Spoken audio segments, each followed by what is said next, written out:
Nay, pagdating natin sa isla, may hihilingin ako. Alam ko na maging matapang ka, di ba? Di lang yon. Na sana, hindi tayo magkahiwalay kahit kailan.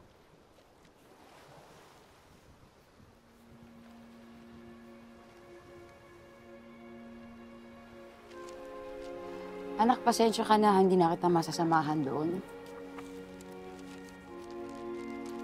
Bakit, Nay?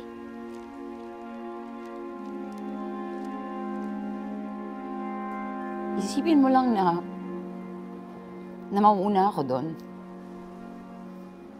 Tapos, hanapin mo ako doon. Sa isa ng mga alitap-tap.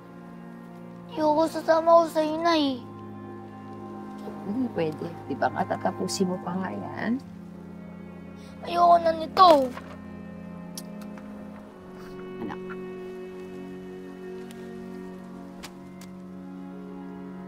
Anak, makinig ka sa akin. Naalala mo ba?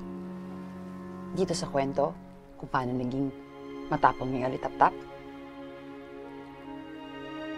Di ba naalala mo nung una hindi niya kayang talunin yung aso kasi sobrang liit niya. Tapos ang laki-laki ng aso. Natatakot siya.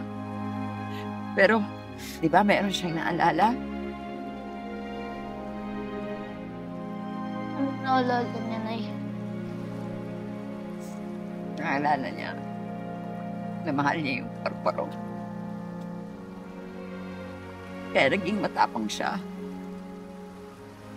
Kaya ikaw, anak, maging matapang ka.